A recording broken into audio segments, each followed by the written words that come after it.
they're all in trouble and spending huge amounts of money to continue funding this war in Ukraine forever and ever, because this has become a forever war. So he's talking to Putin in the hopes that maybe they can work out some sort of deal. But that's not going to happen.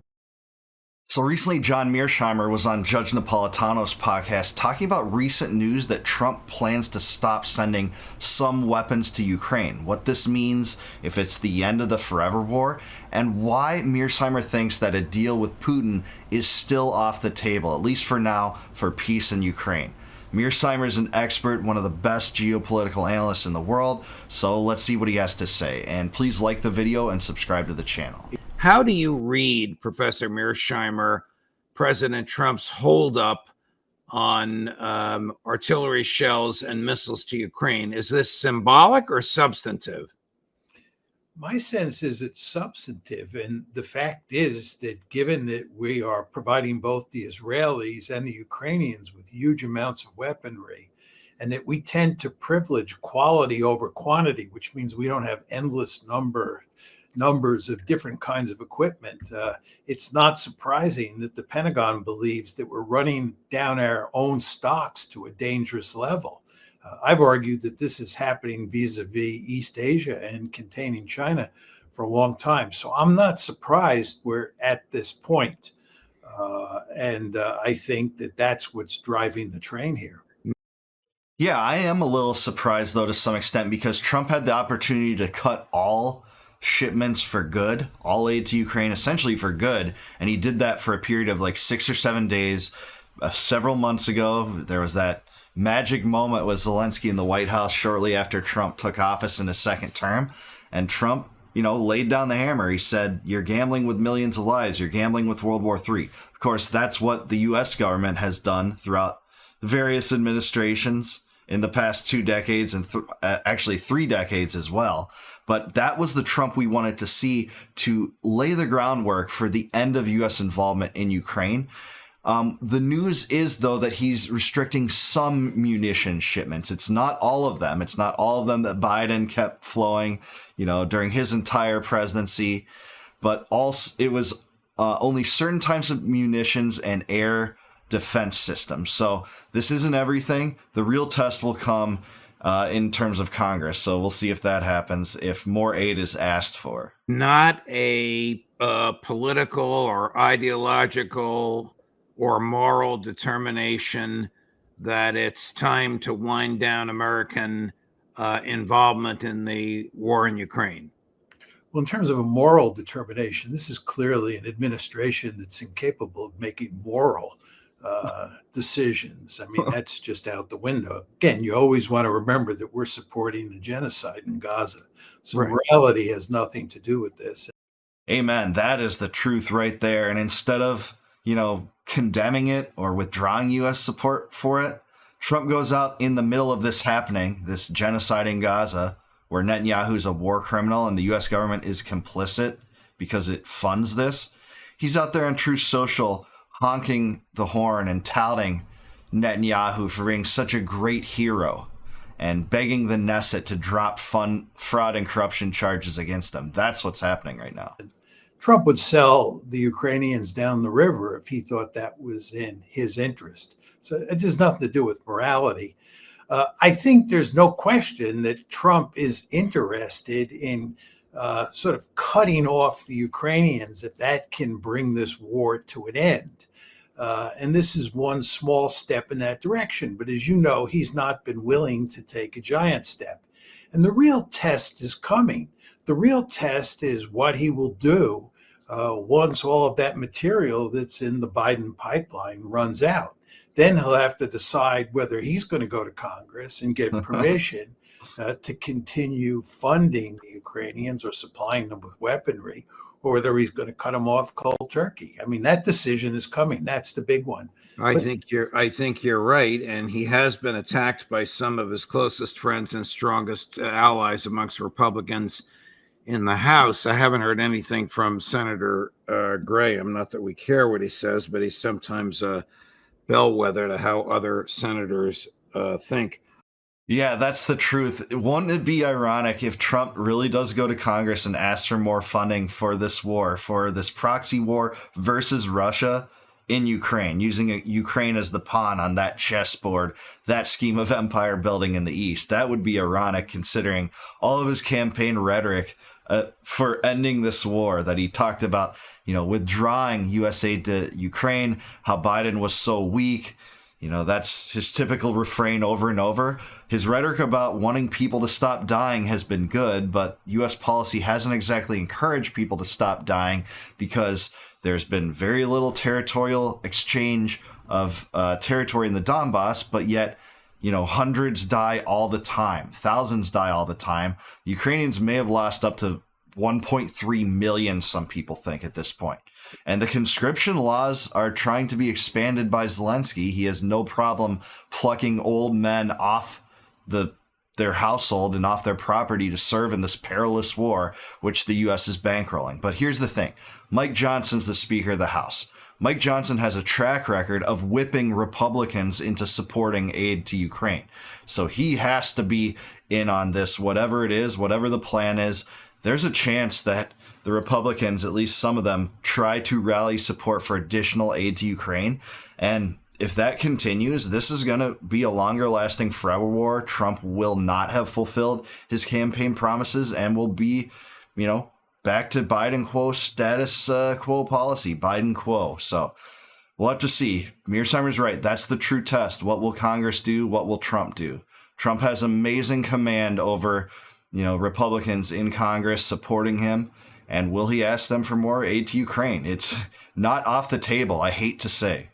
About the decision to pull back, do you think that the EU or the remaining NATO countries are in any position to make up for the American withdrawal, drawback, dial back, whatever you want to call it? No, not at all. They're having as much trouble as we are spinning up our industrial base so that we can produce the weapons that the Ukrainians and the Israelis need. The fact is, the United States has not been very successful at spinning up its industrial base. And the Europeans have been less successful. So they just don't have the weaponry to give. The other thing you want to remember is that a lot of these European economies, this is especially true of the British, French, and even the German economy, they're all in trouble and spending huge amounts of money to continue funding this war in Ukraine forever and ever, because this has become a forever war for the Europeans, I don't think is politically feasible.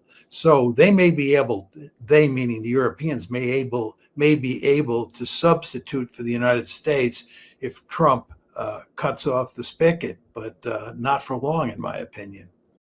Totally agree. And a lot of kind of the bellicose rhetoric that you hear out of the Macrons and Starmers and van der Leyen's and Merses of the war is such that it seems non-committal, that if the U.S. wasn't involved in this thing, they wouldn't continue carrying it out. That's why the U.S. should disentangle itself and disengage from this madness, because it really would force the hand of Zelensky and the European powers to solidify an actual peace with Russia. That's what is in the U.S. interest. That's not being played out right now as aid continues to flow, and Russia's always going to distrust the U.S. as long as the aid flows. We are a belligerent in their eyes, and really the belligerent in this whole scheme from the 90s onward.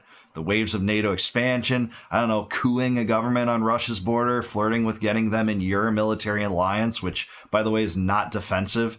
Just ask Afghanistan and the Balkans and Libya if NATO is a defensive military alliance. That's where we're at. Mearsheimer's right. Now, there was some, potential suspicion that the U.S., even if it did disengage from Ukraine, we would just sell weapons as a proxy to the European powers so that they could continue carrying out this war. That would be equally disastrous too. That's essentially an inception proxy war, a proxy war within a proxy war. We're funding the Europeans who fund the Ukrainians who are fighting a war against Russia, a nuclear power. That would be disastrous too, and I don't want to see that scenario play out either. I guess we really have no idea, unless you have some sources, Professor Mearsheimer, of what President Trump and President Putin spoke about today? I have no idea what they talked about today. I think President Putin is playing a very smart game here. He's, showing that he's reasonable, that he's willing to talk to Trump, he's willing to talk to Macron, and he's interested in peace and so forth and so on, while at the same time continuing to wage the war as vigorously as possible against Ukraine. And I think from Trump's point of view, he's basically flailing around. It's just vintage Trump. You want to remember That is vintage Trump. I have to hand that to him. That is Trump's persona. that Trump has not solved one foreign policy problem that was on his plate when he moved into the White House. He couldn't even beat the Houthis after he promised us he was going to beat them.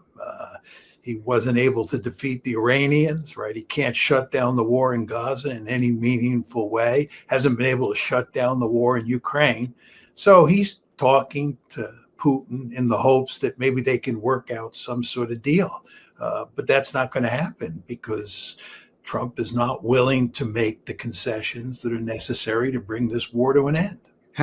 Yeah, have to agree with him there. If Trump was outspoken about the fact that Ukraine will never be in NATO, I think that would make a lot of headway. He hasn't exactly been verbose about that. What he has talked a lot about is repeating CNN and military-industrial complex propaganda, saying Putin wants all of Ukraine, and we're making a stand against him. That kind of rhetoric is never going to end this war, and it's not even remotely true. So Mearsheimer is right.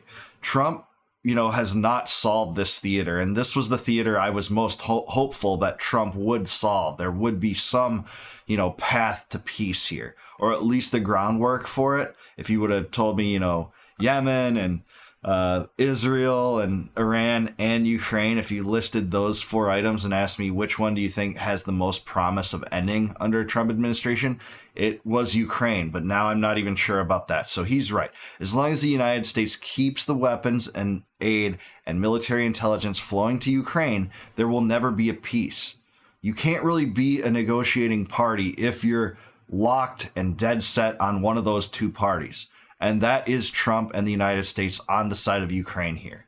If Trump wants to negotiate a peace, all he has to do is end the war. He would be respected as a master negotiator in that. That would be the true art of the deal, but it's not the type of deal that we're seeing play out. I hope it does play out ultimately. I hope Congress does not fool around with this anymore. They don't raise more aid. Mike Johnson's not out there dragging Massey and Rand Paul again on funding Ukraine. And you're not MAGA, you're not America first unless you fund Ukraine, because that's some of the madness that the neocons have sold this last 3 years. Have we ever resolved the issue about totally obliterated? I think it's been clearly established by people who operate with both feet planted on the ground that we did not totally obliterate Iran's nuclear capability. And Rafael Grossi, the head of the IAEA, has made it clear that it's just a matter of months before Iran is back to enriching uranium. And by the way, the Pentagon has said that it could be as soon as a year from now that they're enriching uranium again. So they're already setting up increased U.S. intervention in Iran in the future. We all knew this would happen. This happened the moment the U.S. decided to plunge deep within this war, this insane war of opportunity and war of choice that Netanyahu started in Iran, that the U.S. is now involved. And now they're already setting the groundwork for, well, in a year they can enrich nuclear they can enrich uranium again. They're working toward a nuclear bomb. All this madness that we've heard for 30 years, and it's going to get the U.S. involved again. So this isn't over. He's right. It looks like they got some of the uranium out from Fordo at the very least. There's no doubt those bombs hit hard. There's lots of rubble around those facilities, but Iran had 8 years after the U.S. shredded the JCPOA to be able to make adjustments, hide their enrichment to some extent, maybe even build new facilities that the U.S. doesn't know about. So yeah, Mearsheimer's right about that. the idea that this whole system has been obliterated, the problem has been solved, and we can go about our business on other fronts is not a serious argument. This problem is still sitting out there. Yeah, the Iran problem is sitting out there, so is Ukraine. And, I think this news is good that Trump has decided to halt some of the munitions to Ukraine is by far a better solution than the status quo, but it doesn't go the full bore. It doesn't go the full length of doing what it will take to end this war, and that's to disengage, get U.S. resources out of Ukraine, cut funding to NATO, withdraw from NATO. That would be a godsend for the American people and true America First mentality. The real solution is to demilitarize and, establish fruitful and everlasting and calm and commercial relations with Russia again. That's what we need right now more than anything. And it won't happen until Trump is willing to take those steps. So far, he has not been willing to take that. It looked like that 6 or 7 days where he cut aid was a bluff. And then he got right back into it the moment that mineral deal was on the table, that insane mineral deal that was never going to come to fruition anyway because the materials and minerals that Zelensky was offering resided in the Donbass, the area controlled by Russia right now. So that's where we're at. These guys were right when they talked about the true test before us when it comes to Ukraine. It's not on the battlefield. The battlefield hasn't really changed substantively in a year at all. And even a year ago, the Ukrainian offensive was pushed back by the beginning of 2025. The real test will be in Congress. What will the Republicans do? What will the Republican leadership do? Will they continue to whip for aid to Ukraine?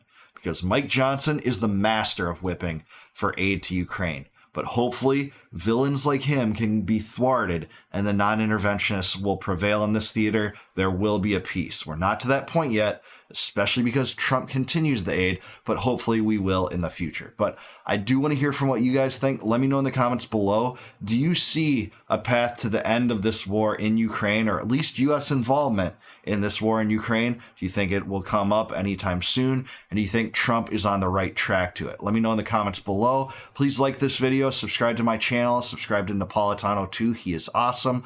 Also, please consider becoming a YouTube member. It will support my channel. And if you become a YouTube member, you will get access to all my videos in advance of their actual release on YouTube. And you can do that by clicking the join button below.